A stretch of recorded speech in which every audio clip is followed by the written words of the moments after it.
Syukurnya anjir.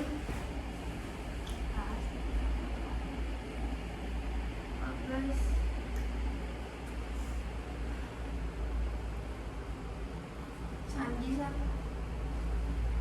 Pada pertemuan kali ini kami akan membahas mengenai capaian pembelajaran, menurunkannya ke tujuan pembelajaran, alur tujuan pembelajaran, dan menguji menurut constructive alignment.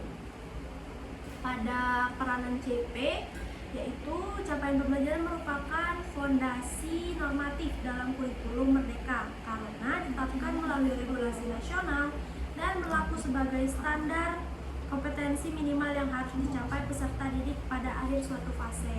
Capaian pembelajaran mencakup pengetahuan, keterampilan, dan sikap dalam satu kesatuan.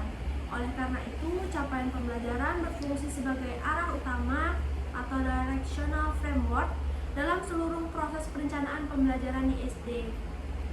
Dalam konteks perencanaan capaian pembelajaran, memiliki peran strategis sebagai pengikat antara kebijakan kurikulum dan praktik pembelajaran di kelas. Guru tidak merancang pembelajaran berdasarkan intuisi atau kebiasaan semata, melainkan merujuk pada capaian pembelajaran sebagai tolak ukur keberhasilan belajar. Dengan demikian, capaian pembelajaran memastikan adanya kesetaraan mutu pendidikan antar satuan pendidikan, sekaligus memberi ruang fleksibilitas dalam cara mencapai kompetensi tersebut. Adapun TP yaitu tujuan pembelajaran. Nah, TP itu kan turunan dari CP yang dirancang guru agar lebih spesifik dan terukur. Nah, TP itu seperti menjawab pertanyaan setelah pembelajaran ini siswa mampu melakukan apa.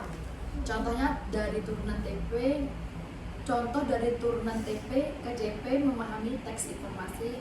Antara lain yang pertama itu menemukan informasi penting dalam teks. Yang kedua itu menentukan ide pokok paragraf, dan yang ketiga itu menyimpulkan isi teks. Jadi TP itu membantu guru untuk menentukan fokus belajar pada setiap pertemuan.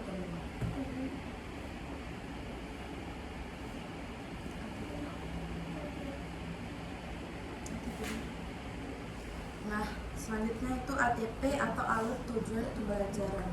ATP itu adalah rangkaian TP yang disusun secara logis dan berurutan dari awal hingga akhir fase atau tahun ajaran.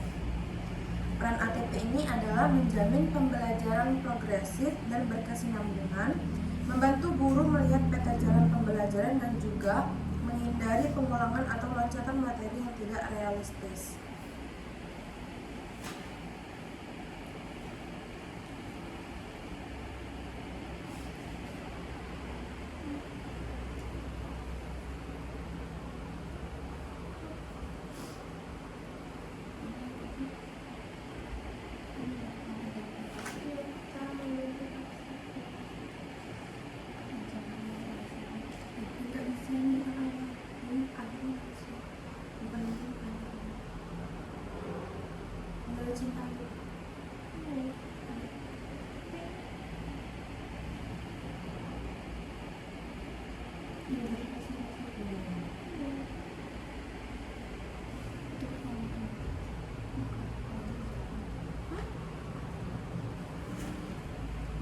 Untuk mengidentifikasi fase dan ruang lingkup CP yang relevan dengan masalah atau topik proyek, identifikasi ini fase CP merupakan langkah awal yang menentukan ketetapan perencanaan pembelajaran.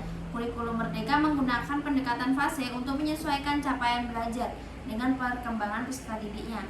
Nah, bukan semata berdasarkan tingkat kelas. Pada jenjang SD, pembagian fase mencerminkan tahapan perkembangan kognitif, sosial, dan emosional anak, sehingga pemilihan fase yang tepat menjadi syarat utama relevansi pembelajaran.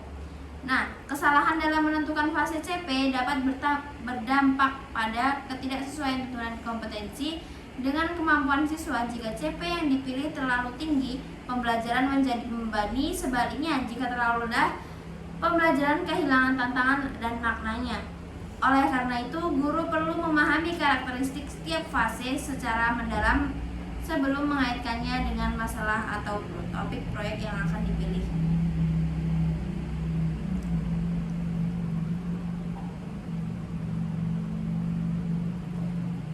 Nah, setelah fase ditentukan, Langkah berikutnya adalah mengidentifikasi ruang lingkup CP yang relevan dengan masalah atau topik proyek pada bab 1. Nah, CP itu perlu dibaca secara analitis untuk menentukan elemen kompetensi yang memiliki keterkaitan substantif dengan konteks masalah yang diangkat. Nah, proses ini memastikan bahwa proyek bukan sekedar aktivitas kontekstual, melainkan sarana pencapaian kompetensi yang sah secara kurikuler. Nah, identifikasi ini juga berfungsi sebagai kontrol akademik agar topik proyek tidak menyimpang dari tujuan pembelajaran. Dengan merujuk CP resmi yang tersedia pada Belajar ID, guru dapat memastikan bahwa proyek yang dirancang memiliki dasar kurikulum yang kuat, relevan, dan dapat dipertanggungjawabkan secara akademik maupun pedagogis. Menurut kalian, bagaimana hubungan antara capaian pembelajaran dan kebutuhan kontekstual sekolah tanpa menghilangkan standar nasional?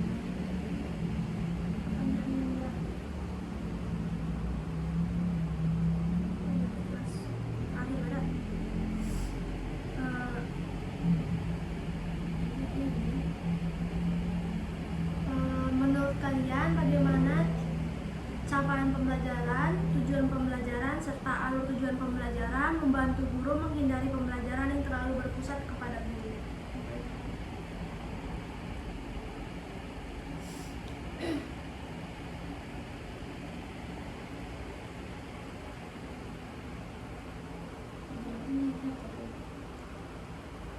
Yang paling keren itu yang mana? Nomor 28.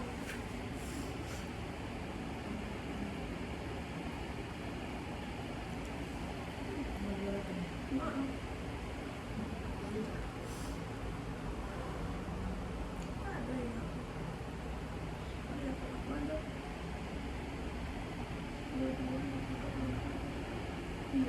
Oh, bagaimana CPTP itu membantu guru menghindari pembelajaran yang terlalu besar bagi guru. Nah, dengan fokus pada kompetensi peserta didik, CPTP atau ATP ini mendorong guru untuk merancang aktivitas yang melibatkan peserta didik secara aktif. Nah, guru itu tidak lagi menjadi pusat informasi, tetapi fasilitator yang mengarahkan pengalaman belajar sesuai tujuan pembelajaran yang akan dipelajari. Nah, apa dampak jangka panjang penerapan CP-ATP terhadap kualitas lulusan SD? Nah, penerapannya itu CP, TP, ATP itu secara konsisten membantu untuk membentuk peserta didik yang memiliki kompetensi dasar, karakter, dan kemampuan berpikir yang berkelanjutan. Nah, dalam jangka panjang, hal ini mendukung terciptanya lulusan SD yang siap menghadapi tantangan jenjang pendidikan berikutnya. Terima kasih. Oh, jadi kalau misalkan kita mau siswa itu bisa jawab soal HOTS, berarti CP sama ATP-nya harus lebih tinggi dari biasanya. Iya, berada pada tingkat C4, C5, atau C6. Kalau pada tingkat C6 sendiri kan itu siswa mampu menciptakan. Tidak hanya menerima hasil produk, tapi mampu menciptakan sehingga mereka dapat memecahkan masalah dari studi kasus atau permasalahan yang ada di lingkungan sekitarnya. Selain itu juga misal penentuan capaian pembelajaran, kemudian tujuan pembelajaran serta alur tujuan pembelajaran juga dapat disesuaikan dengan kondisi dari sekolah. Jadi kalau misalkan di sekolah desa itu tidak mungkin dengan CPTP-nya tinggi gitu ya? Sebenarnya mungkin, asal gurunya memiliki kompetensi yang sadar bahwa sebenarnya untuk siswa itu dapat lebih maju pemikirannya. Oh, jadi tergantung sama gurunya. Soalnya kan gurunya yang menentukan pertanyaan-pertanyaan. Misal kalau pada tingkat capaian pembelajaran LOTS, pertanyaannya hanya berbasis berputar kepada apa yang dimaksud, bagaimana. Begitu. Intinya juga kita sebagai guru harus paham tuh fase ini untuk anak sesuai dengan umurnya. Sebelum kita mengaitkan dengan masalah dan topik yang akan kita buat.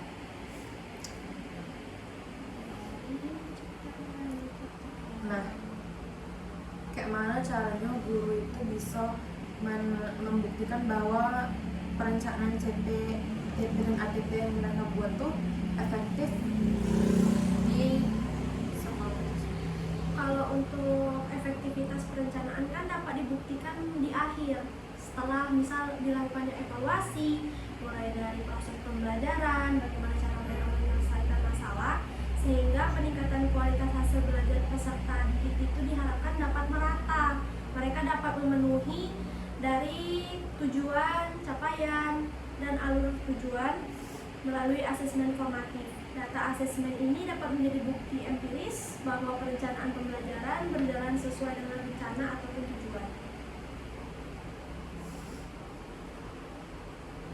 Menurut kalian,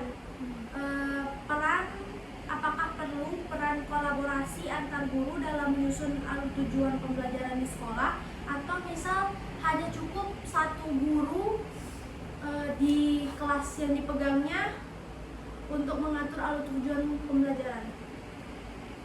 Kan dalam kelas tuh ada kelas 4A, 4B. Misalkan guru A ini di kelas A tuh miliki rancangan baru sehingga siswa itu dapat meningkatkan hasil kognitifnya melalui pertanyaan-pertanyaan dalam lingkup C4, C5, dan C6. Atau apakah perlu guru itu melakukan kolaborasi dengan guru kelas B atau tidak? Diuji coba dulu di kelas A, apakah berhasil atau tidak? Kayaknya perlu kolaborasi lah, karena kan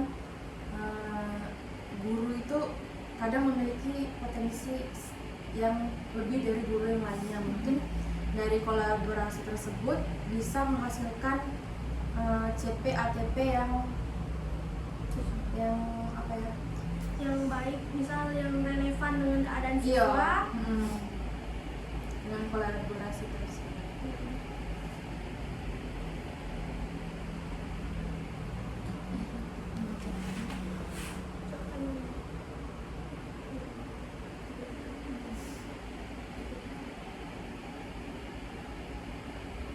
Nah, menurut kalian, apakah CP, TP, dan ATP ini bersifat final atau dapat diubah selama proses pembelajaran? Kayaknya ada bisa diubah, ada sih, karena kan dia tuh udah dirancang semua dengan kan sampai akhir. Kalau dirubah pun nanti rumit dong. Kalau untuk capaian pembelajaran mungkin bakal tetap, tapi kalau untuk tujuan pembelajaran dan alur tujuan pembelajaran mungkin dapat diubah selama masa pembelajaran. Misal kalau sesuai lah hasil itunya.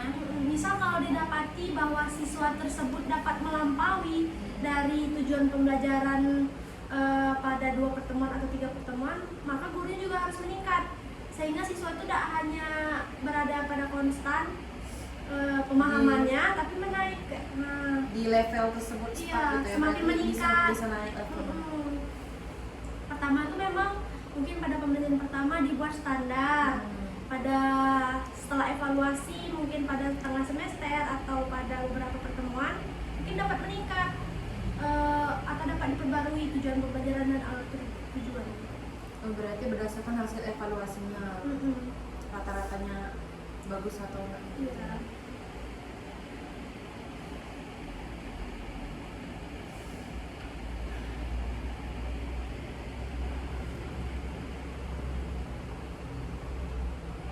Misalkan kita pada semester lalu kan juga sempat membuat modul ajar, kemudian diberikan juga pengetahuan mengenai cara menyusun capaian pembelajaran, tujuan pembelajaran, serta alur tujuan pembelajaran. Menurut kalian, jika kita menyusun modul ajar tanpa melihat dari capaian pembelajaran, tujuan pembelajaran atau alur tujuan, apakah bakal tetap bisa berjalan lancar selama proses pembelajaran atau bakal kayak mana? Kayak misal tanpa melihat CP dan ATP, apakah pembelajaran tersebut bakal tetap baik atau tidak? Tergantung lagi dari gurunya. Kalau gurunya nggak bisa mengelola antara TP sama ATP, dia bakal beresiko tuh pas pelajaran dan mengakibatkan yang bakal kena resikonya anaknya, bukan gurunya. Karena yang dicoba yang dimensi anaknya, Peserta didik. peserta didik.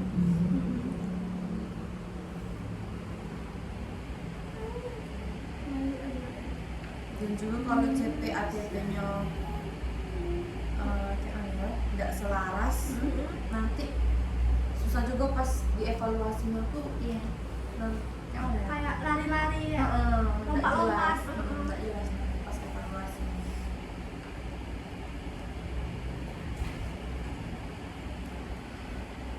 Habis. Nah, pada penurunan CP menjadi TP yang terukur dan menuntun HOTS secara profesional untuk SD, penurunan CP menjadi TP merupakan proses pedagogis yang menuntut ketelitian konseptual dan pemahaman perkembangan peserta didik. CP dirumuskan secara umum dan lintas konteks sehingga perlu diterjemahkan menjadi tujuan yang lebih operasional agar dapat dilaksanakan di kelas. Tapi harus dirancang dengan memperhatikan kejelasan perilaku belajar, konteks materi, serta tingkat kompleksitas kognitif yang sesuai. Nah, TP yang baik bersifat terukur dan dapat diamati, sehingga memungkinkan guru menilai capaian belajar secara objektif. Kejelasan TP membantu guru memilih strategi pembelajaran yang tepat dan menghindari pembelajaran yang terlalu luas atau kabur arahnya. Dalam konteks SD, tapi juga harus realistis dan mempertimbangkan keterbatasan atensi, pengalaman, serta latar belakang siswa atau peserta didik tersebut. Nah, integrasi dari high order thinking skill dalam tujuan pembelajaran di SD perlu dilakukan secara profesional dan kontekstual. HOTS ini tidak terlalu berarti kemampuan analisisnya bersifat abstrak, tetapi juga dapat bersifat kompleks dan dapat diwujudkan melalui kegiatan membandingkan, mengkelompokkan, menjelaskan alasan, atau menyimpulkan berdasarkan pengalaman konkret. Karena pembelajaran itu sebenarnya diharapkan dapat dimanfaatkan siswa ke depannya, bukan pembelajaran yang hanya dapat digunakan sekali pakai, tapi dapat digunakan seterusnya di dalam hidupnya. Misal dalam pembelajaran matematika, guru tuh mengajarkan siswa bagaimana cara memecahkan masalah sehingga dapat diterapkan di kehidupan nyatanya. Misal dari pemahaman berhitung, nambah kurang, kayak gitu. Itu kan dapat digunakan misal kalau dia mau beli makan di kantin, misal uang kembaliannya kurang atau berlebih, jadi bisa digunakan dalam kehidupannya sehari-hari dan relevan. Pendekatan ini sejalan dengan karakteristik belajar anak usia SD yang masih sangat bergantung pada konteks nyata.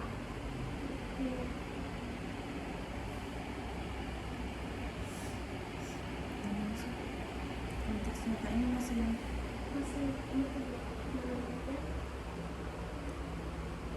Dengan demikian, TP yang menuntun HOTS pada SD berfungsi sebagai sarana pengembangan kemampuan berpikir bermakna, bukan sekadar penguatan fakta. TP semacam ini mendorong siswa untuk memahami, memainkan, dan menggunakan pengetahuan dalam situasi nyata, sesuai dengan semangat pembelajaran mendalam dalam kurikulum. Adapun yang keempat itu penyusunan garis besar ATP yang logis, progresif, dan berkesinambungan. Jadi ATP itu disusun sebagai representatif alur perkembangan belajar peserta didik dari waktu ke waktu. Penyusunan ATP tidak sekedar menyusun daftar TP, melainkan mengatur urutan tujuan secara logis berdasarkan persyaratan kompetensi dan tingkat kesulitan. Setiap TP dalam ATP harus memiliki keterkaitan konseptual dengan TP sebelumnya dan berikutnya. Prinsip progresivitas dalam ATP berarti bahwa pembelajaran bergerak dari sederhana menuju lebih kompleks. Nah, pada jenjang SD, progresivitas ini sering diwujudkan melalui tahapan mengenal, memahami, menerapkan, hingga merefleksikan pengetahuan dalam konteks sederhana. ATP ini yang tidak progresif berisiko membuat siswa ini kebingungan atau kehilangan berkesinambungan makna dari belajar tersebut. Gitu. Kesinambungan ATP juga berkaitan dengan konsistensi tujuan pembelajaran dalam satu fase. ATP memastikan bahwa pembelajaran tidak terfragmentasi oleh tema atau proyek yang berdiri sendiri, melainkan saling menguatkan untuk mencapai CP secara utuh. Hal ini juga penting agar pembelajaran SD tidak hanya menyenangkan, tetapi juga bermakna dan berorientasi jangka panjang. Selain logis dan berkesinambungan, alur tujuan pembelajaran juga harus realistis atau sesuai dengan keadaan dalam lingkup sekolah tersebut. Sehingga guru perlu mempertimbangkan jumlah jam pembelajaran, karakteristik dari setiap siswa, serta sumber daya yang tersedia.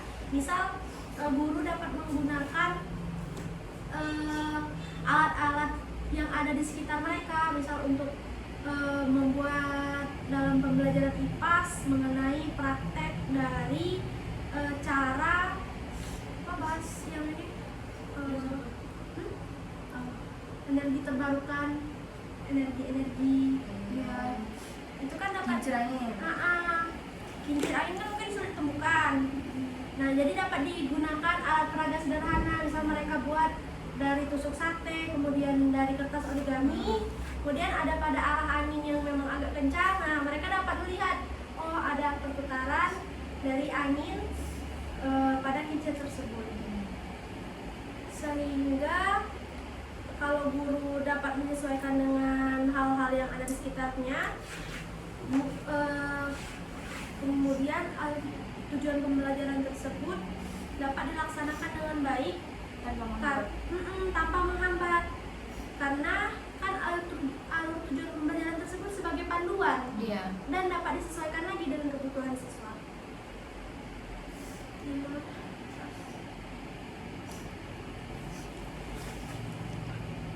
Lalu ada uji awal konstruktif yaitu tujuan aktivitas asesmen. Nah, konstruktif alignment ini merupakan prinsip utama dalam perencanaan pembelajaran berbasis hasil belajar. Prinsip ini menekankan bahwa tujuan pembelajaran, aktivitas belajar, dan asesmen harus dirancang secara selaras dan saling mendukung. Tanpa alignment yang kuat, pembelajaran berisiko kehilangan fokus dan tidak menghasilkan capaian belajar yang diharapkan.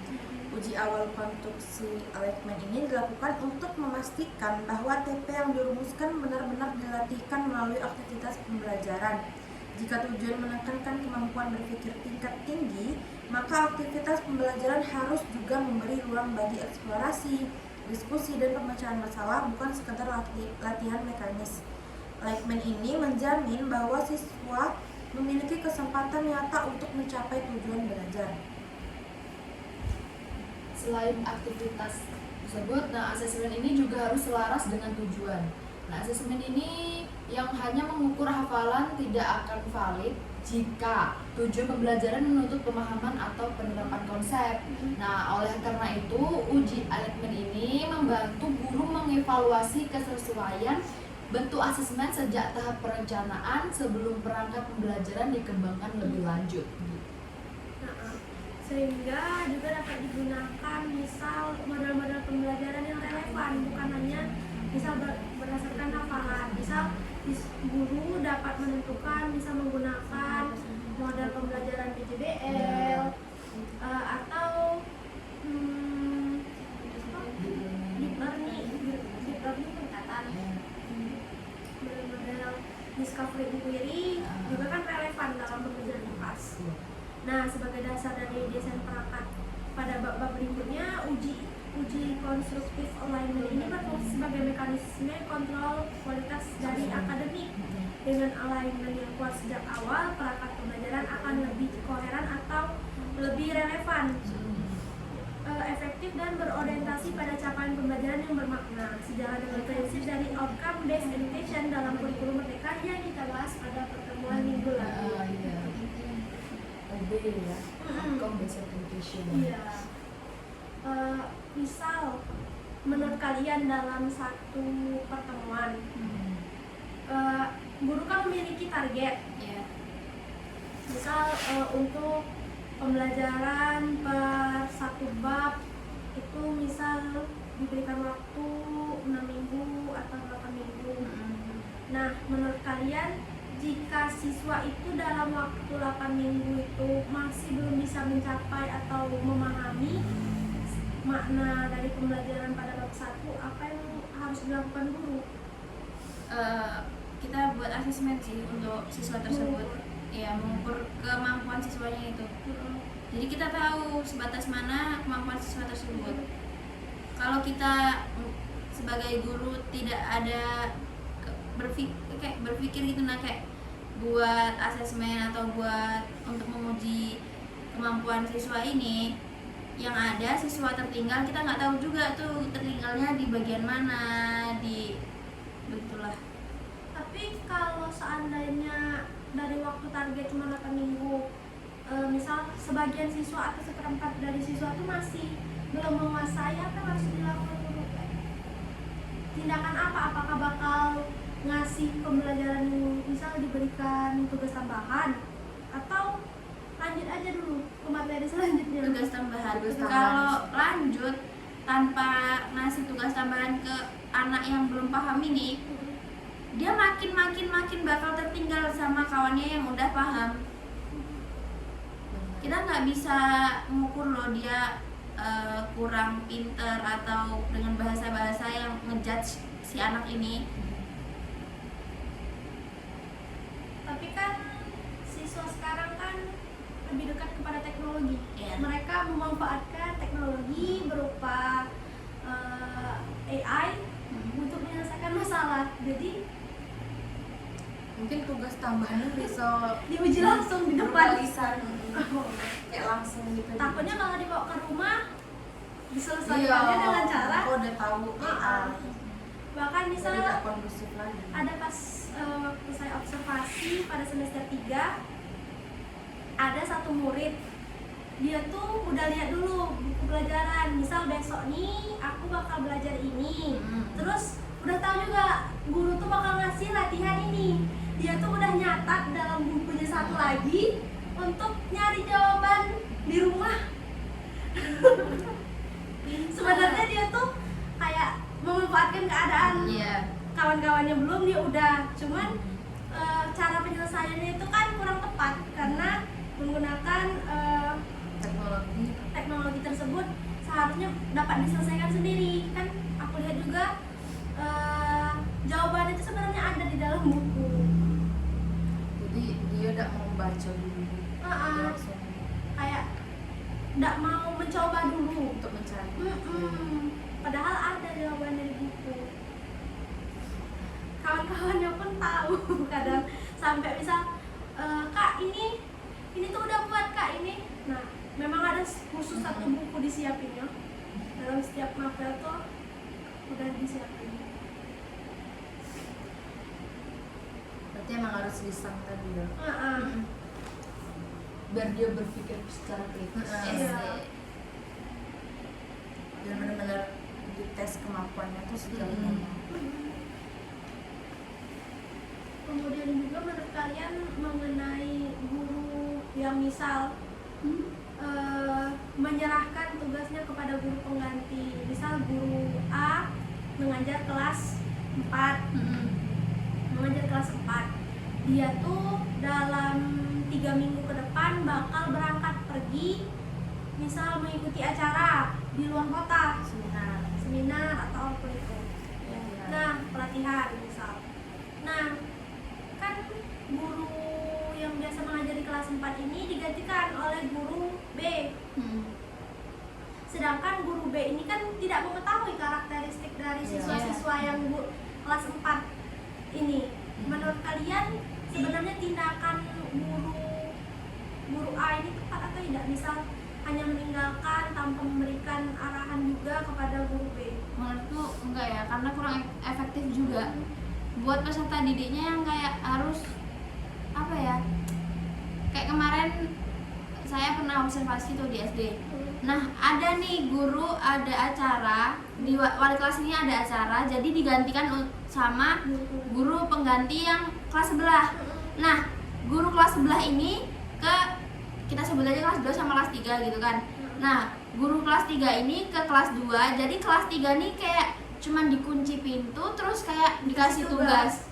Jadi di situ tuh guru mau fokus di salah satunya nggak bisa, dua-duanya juga bakal nggak bisa karena setiap guru juga harus tanggung jawab dong sama kelasnya. Kayak ya kalau dia ngajar kelas ini ya dia harus bisa lah, intinya kayak apa ya, tidak meninggalkan sepenuhnya tanggung jawab iya. yang ada. Cuman ya mau digimanain lagi ya kan, karena udah Kalau emang udah gitunya dia harus Iya. ngerti kayak mana.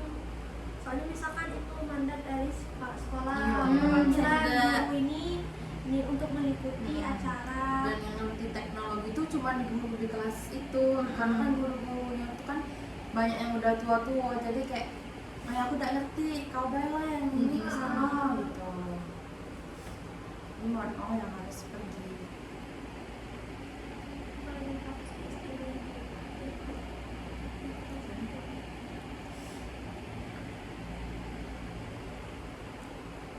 Pertanyaan udah habis loh.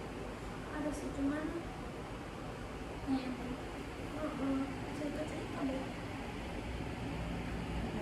Observasi. Dari pertanyaan tuh jangan nanya loh gitu nanti cerita Iya. jangan cerita. Tapi gimana?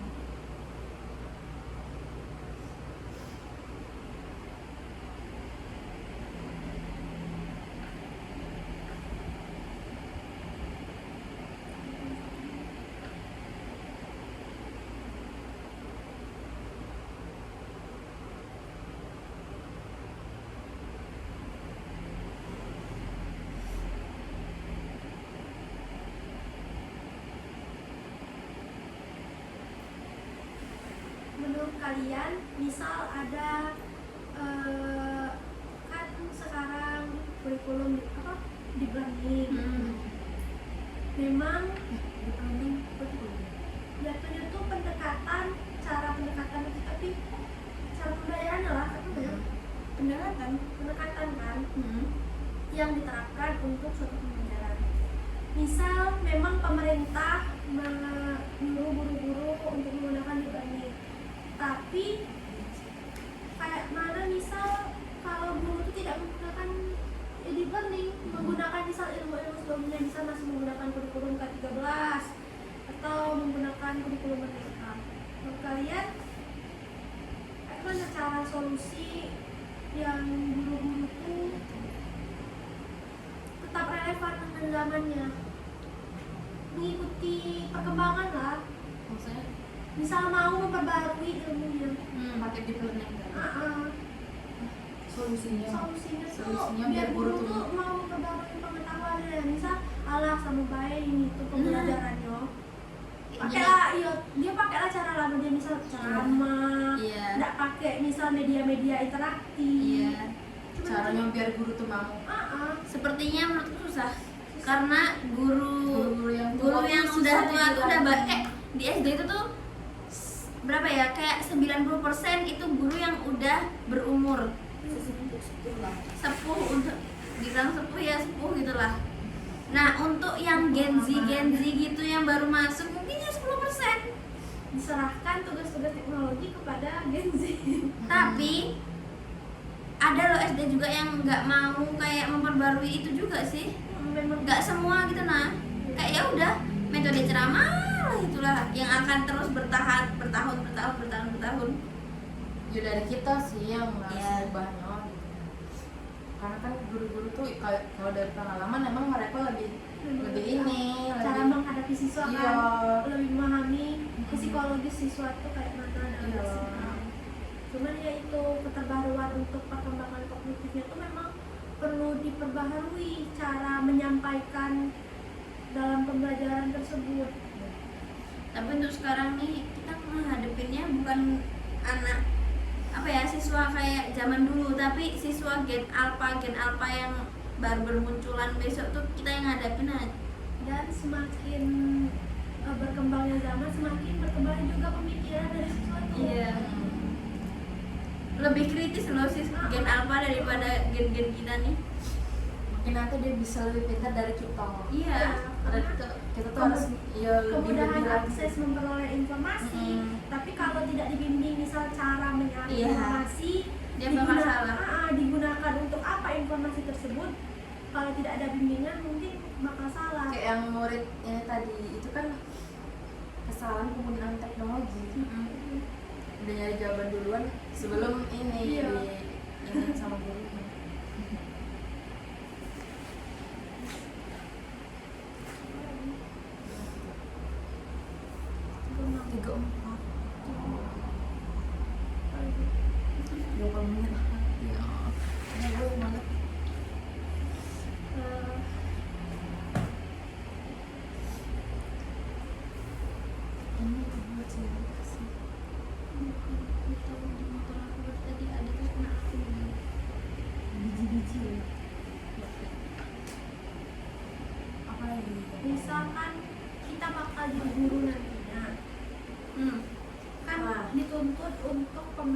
pembelajaran itu interaktif, mendapatkan timbal balik, kemudian sehingga siswa itu aktif kan, tidak hanya pasif menerima ilmu, tapi sebagai pusat dari pembelajaran. Menurut kalian bagaimana cara guru tuh menyiapkan media-media pembelajaran tuh dalam sehari kan bisa berapa kali? Bisa berapa mata pelajaran? Capek gak sih? Iya capek. Berpikir terus. Sepertinya kita bahas ini loh kemarin, yang video kemarin tentang itu, nggak bakal bisa sih kita sebagai guru. Bisa, cuman untuk waktunya Nggak kondusif. iya. Hanya di periode-periode tertentu yang memang harus nih menggunakan ini pembelajaran interaktif. Kalau tidak tuh anak tuh bakal kurang paham, bakal abstrak pemahamannya. Atau kayak gini, misal ya, dalam 3 kelas gitu kan, kelas 1A, B, C, itu kan ada wali kelas masing-masing. Iya. Nah, dalam 3 wali kelas ini dia bikin media kan untuk anaknya itu, untuk anak kelas 1 A, B, C itu. Bisa nggak ya? Media kolaborasi bisa jadi buat itu Bareng-bareng bareng gitu, nah, bertiga ini, wali kelas 3 ini bareng bikin. Terus ya nanti tiap kelas tuh bakal ketemu nih, oh ini pembelajaran ini pakai media ini, nah kelas ini nanti ketemu juga, kelas ini ketemu juga. Kayaknya susah ya sih kalau per tikum 45 bikin satu media. Kalau masih dalam satu kelas bikin kayak beberapa media untuk mata pelajaran itu masih nyambung. Itu kalau untuk beberapa tingkatan tuh kayak Bukan tingkatan, lebih ke maksudnya satu kelas 1 angkatan gitu, nah kayak 1A, B, C gitu, nah. oh berarti Wali dalam kelas. satu angkatan. Ya, yang bikin 3 wali kelas gitu. Kirain tadi kayak kelas 1, 2 sama 3 Bukan. tuh bikin satu media untuk di kelas itu. Jadi kayak menurutku kayak enggak Kurang, kurang kalau itu nggak nyambung karena materinya juga beda.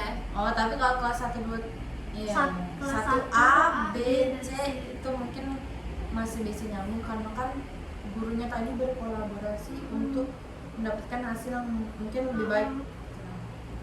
daripada sendiri-sendiri gitu Iya. kan, bikinnya Banyak. capek, terus juga Materi juga nggak cuma satu. Tidak bisa berbagi pengetahuan yang mungkin bisa membuat gurunya itu memiliki pikiran yang terbuka gitu. Saling berbagi langsung ide. terus. Lagi ya, aku nggak tahu topiknya. Jangan nanya. Bisa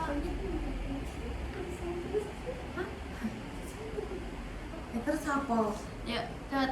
Misal, misal kan nggak tahu kalau yang observasi di kelas yang aku tengok tuh guru tuh mengkelompokkan siswa tuh dalam satu lingkup meja tuh misal ada 4 atau 5 meja. Itu kan memudahkan siswa-siswa tersebut misal saling berkolaborasi atau saling membangun pengetahuan kan secara bersama. Tapi kalau misal dibuat urutan meja tuh satu-satu, itu tuh mana ya? Tidak apa-apa kah? Tidak apa juga. Kemana tadi? Urutan meja, misal meja tuh dibuat melingkar. ya. Ada 1, 2, 3, 4 siswa dalam kelompok A, kelompok B 4, ini misal 5, ini 5. Bisa dibuat duduk itu per kelompok. Oh, Menurut kalian itu tuh sebenarnya dapat membantu siswa itu memahami pembelajaran lebih baik karena misal dapat berdiskusi dengan kawan sejawatnya, atau malah bikin ribut, misal saling ngobrol. Nah, kalau pengalaman aku, dulu aku SD udah sering kayak gitu. Dirubah-rubah kursi yang bulat lah, yang lonjong lah, yang kayak gini. Jadi kayak udah apa ya, tergantung lagi. Kalau dari gurunya itu tahu kan, misalnya guru tuh tahu lah sifat-sifat anak didik mereka nih. Nah, kalau gurunya itu mindahin, oh yang ini nih pinter sama yang kurang, atau intinya yang kurang paham lah, atau yang sering ribut, nah itu tuh kayak diseling gitu. Nah itu insya Allah bisa sih, tapi ya lagi dan lagi tergantung anaknya lagi. Susah dibilangin atau yang nurut gitu. Nah, karena aku dari diri aku sendiri udah pernah ngalamin sih kayak gitu.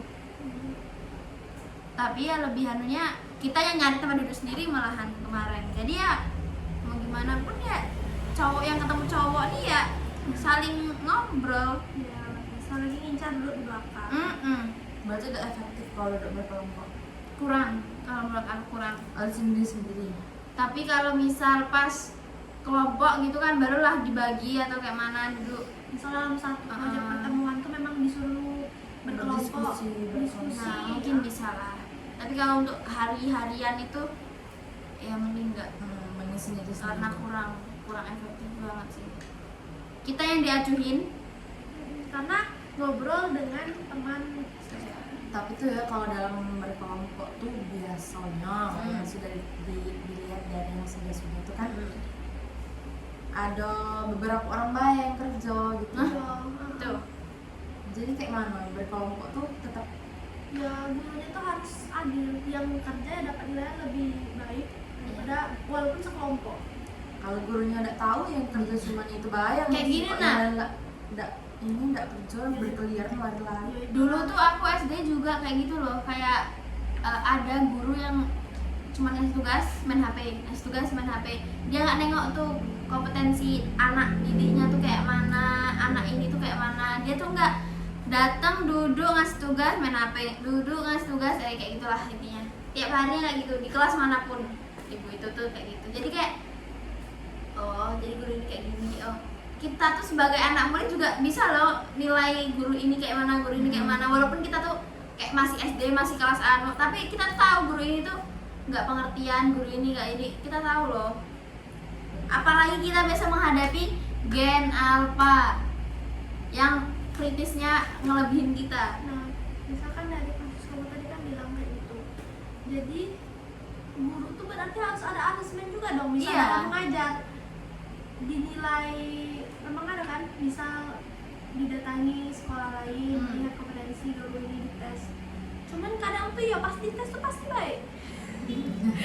Kayak mana ya? Memang bakal dibuat skenario yang memang bagus. Nanti Tapi ya realitanya anak-anak, nanti ada tamu yang akan datang ke SD sini. jaga Udah perilaku. di-setting. Jaga perilaku, itu dibersihkan semuanya. Sudah Berarti Parah. akreditasinya tuh dipertanyakan kalau iya. memang. Dan dari pihak Nggak kepala mesti yang akreditas A tuh semua muridnya bagus-bagus, baik-baik. lagi kepala sekolahnya kan yang menaungi, melihat juga aturannya, bisa menilai kemampuan atau kompetensi dari guru-gurunya juga harus ikut terlibat, bisa diberikan arahan, jangan ngajar kayak ini lagi atau kayak mana. Harus saling terlibat semuanya.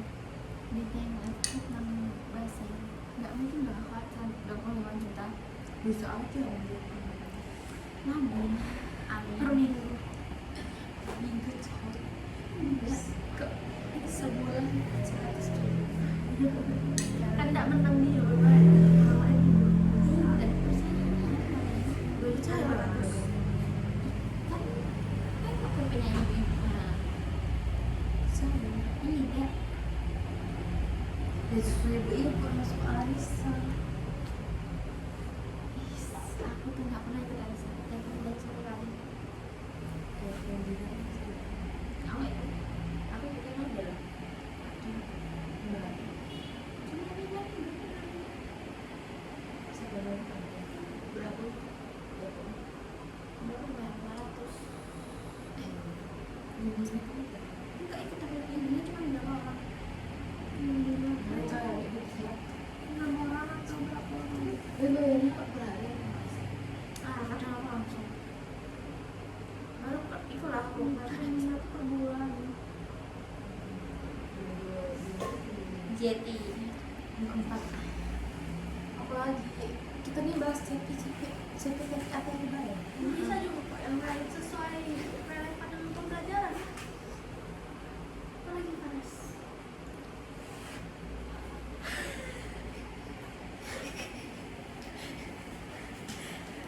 Pakai respon.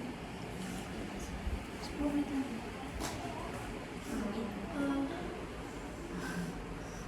Aslinya otak aku Bisa. lancar. Ini besok kita harus sabar. Ini besok kita ada Siap lah dong. ada tugasnya nggak? Aku ada yang kemarin tuh yang dikumpul 3 kan masalah, terus 2 apa 3 apa itu kan yang di grup. Nggak tahu. 2 apa 3 apa? Nggak tahu aku tuh ya resume aku belum baca di Resume situ. 1 bab 1 dan bab 2. Lihat tuh Resume 1 bab 1 bab 2. Setiap resume tuh 1 lembar. Itu halaman. Satu halaman tuh selembar ini. Satu cuma Empat. gitu. Berarti semuanya 1,5 halaman. 1,5 lembar. 3 halaman. Tidak kayak itu kan kemarin kita bikin video bab 1. Bikin resume di atasnya, di bawahnya link. Video kita Menurut kalian apa tanggapan kalian terkait MBG? Manfaat MBG? Ya, kita ngomongin itu kita masuk YouTube boy. Kita MBG kan makan bergizi gratis. Iya, apakah kalau yang dari aku tengok Boleh ya ini. Nggak boleh. membantu lah. Membantu bagi yang banyak juga loh yang terbantu gara-gara MBG Iya, itu. banyak. Tapi di sisi lain Kalau yang kayak Nah, ada info ada nih. lagi gitu. Ada info nih tentang P3K itu. Aslinya tuh bukan semuanya loh yang bakal keterima Iya. itu. Iya. Tapi Ketua, cuman kemudian yang akuntan, Ahli gizi. ahli gizi. Enggak lo banyak juga dari guru honorer yang daftar di sana. Maksudnya tuh ya membantu Iya. juga lah gitu nah. karena gaji juga untuk guru nggak sesuai, Iya. makanya dia masuk ke situ ya karena gajinya sesuai. Iya, itu tadi kan dia. Kan Nah, Dia tuh berarti tuh gitu jatuhnya. berarti tuh sepandai-pandainya kita lah nyari peluang gitu nah. Next, Nggak harus gitu. Tapi harus relevan lah kalau misalnya nggak kuliah kan. next, Ya, iya sih. next, gitu. next Berat-berat. pembahasannya. Apa lagi? Tapi juga lah itu gitu ya. Ini loh jadi ladang korupsi orang-orang yang Memang. tidak ini. Atas-atasan gitu. Ini MBG ya, arah posku nih. yang dibangun Biru putih warnanya, iya. Biru putih sumpah. dapat lagi seorang. Entah itu rumah pribadi. Beda lah. Tidak dari itu tuh biasa dibangun memang. Sudah tuh kalau aku kan ada dengar di desaku tuh untuk MBG tuh misal kita tuh bangun dewe, pokoknya kemudian beli dewe peralatan yang sesuai standar dari pemerintah tuh misal ada kuali atau wajan yang besarnya, terus Iya. kompornya, terus apa-apa yang mahal-mahal yang kayak gitulah, itu modalnya dari kita. Kemudian pas yang modal itu juga baru dikasih dari pemerintah. Baru bisa ngambil tadi nah di situ tadi lah dan Iya. korupsinya orang-orang yang tidak bertanggung jawab tuh bakalan ngambil lebih banyak untung daripada mentingin kualitas Gizi anak Iya. yang bakal dikasih itu. Situlah ladang korupsinya tergantung orang yang Stop, next. Kita bahas lagi tentang ATP, CP, dan TP.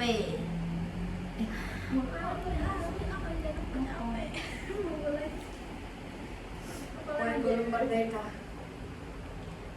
CP ATP itu membantu guru loh untuk merancang pembelajaran yang realistis sesuai kondisi kelas. Asal gurunya juga Iya. paham cara penggunaannya. Cara membuatnya gitu.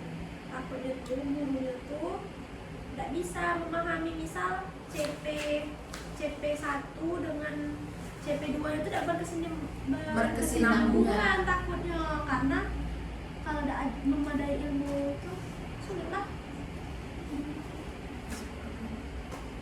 Mana apa lagi? Kamu Jadi sarapan di mana ini ada jauh. besarnya gitu misalnya Magicom itu juga kebutuhan ukurannya. besarnya Salah. Aku nggak Beda dikit argo ya. iya kok Beda berapa ribu? 20 atau 10. yang kecil dengan yang besar tuh kok bisa ya Aku nggak tahu. yang kecil ini hidup putih Ada kan naik. Untuk Untuk fokus ini. kok bisa beda dikit dari badannya kan yang lebih besar bajunya kalau badan lebih besar dari mana Tergantung lagi apa coba mereknya. Yang kecil merek apa, yang besar merek apa, tergantung. sarungnya apa dah sarung kan 10 tahun ya. Ada tuh. Ini aku. Milik. Philip mahal. Philip mahal cuy. Kayak di rumahku tuh Philip tuh lah sampai rusak. Iya. Beli lagi Philip Oh. lagi. Lah soalnya tangan kamu kan kualitasnya bagus. Ada harga, ada kualitas. Iya. Kenapa saya jadi bahas Magicom? Aku tiap kali beli gitu. Ya enggak Jangan dong. itu. Nah, Philip aku tuh 500-an. Mm-mm. Tengok terpatah-patah. apa ya? Aduh. Ya lancar otak.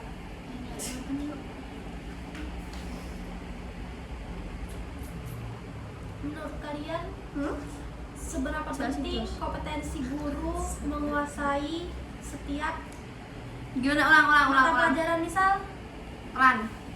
aku sendiri tuh tidak memiliki basic tari, Hmm. tapi kan pasti dalam pembelajaran di SD bakal ada yang namanya pada seni budaya itu tari.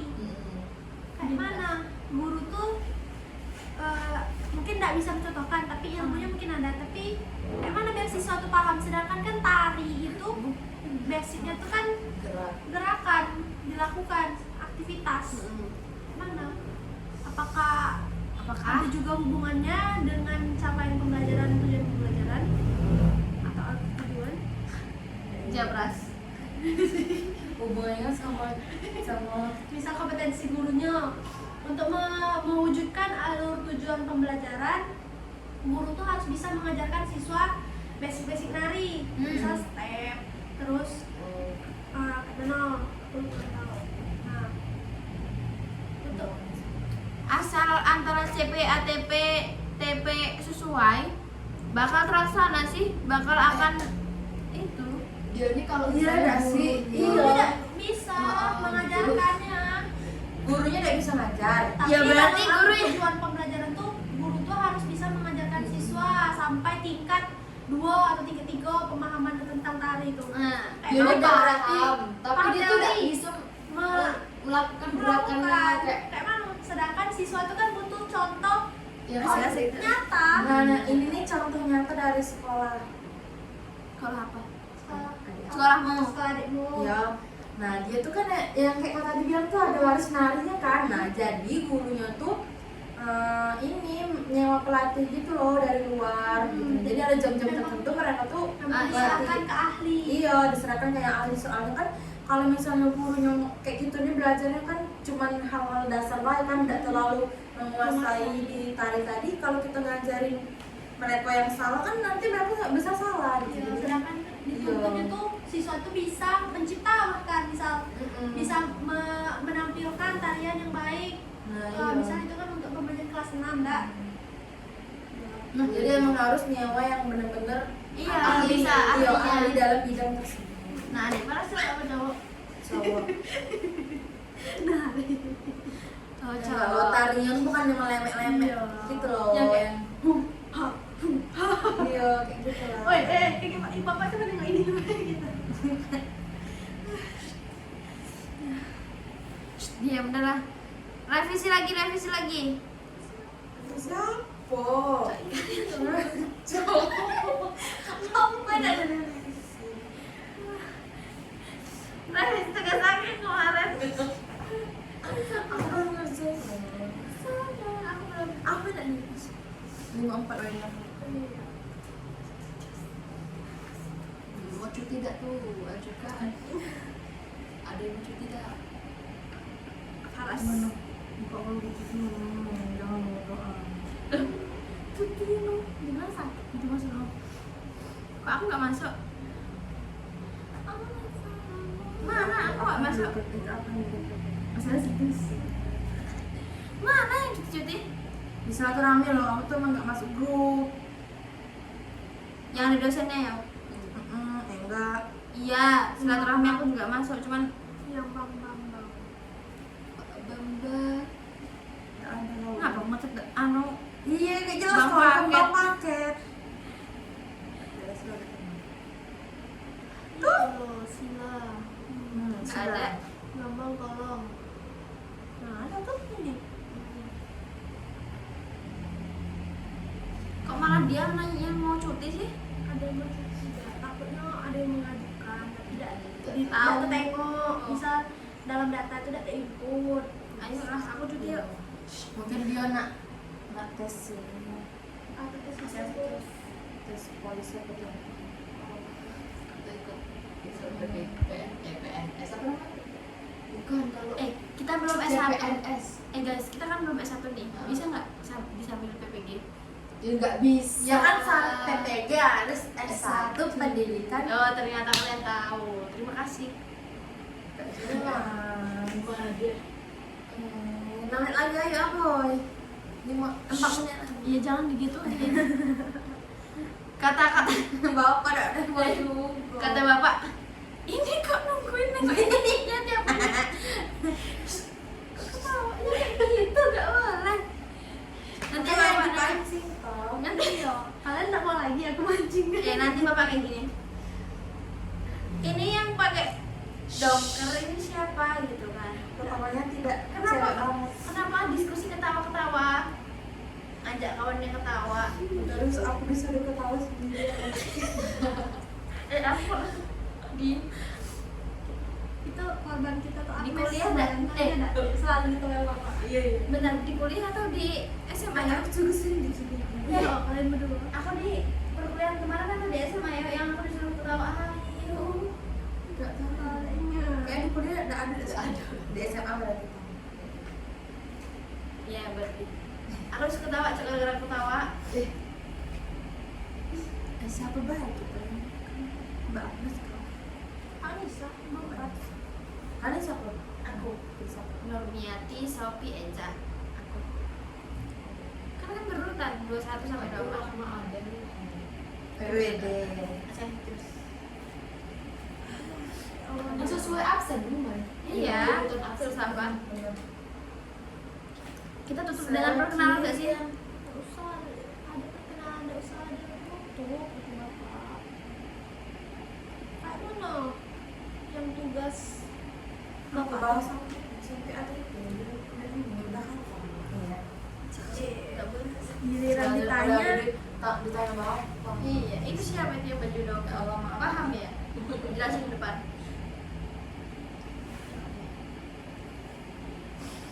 Ini mau disuruhin bapak lagi.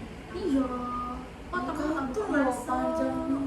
Aku inai enggak sih pakai inai biar Ya tetap nampak loh. Kuku panjang dari jas.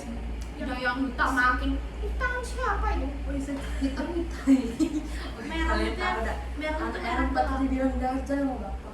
Karena Sudah semester ini. Iya Eropa. karena Kamu nih 2 semester ditinggal sama aku jadi dajal semua. Nggak aku harus bilang kalau Kamu nih ngomongnya di ini nggak boleh. Ya denger dong. Foto.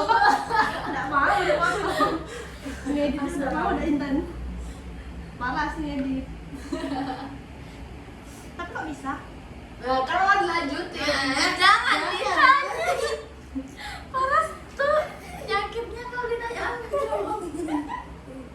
Udah enggak dengar. tapi pas kita tuh kayak mood tahu karena kita R1 kan bapak bilang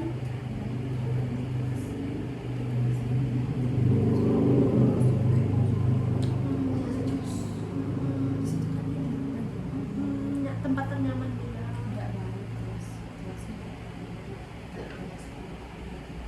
Gimana? Bisa coba dia bersih pasti nanti ya. ya berarti nggak bisa dusum aja nggak sih ada suruh bersih bersih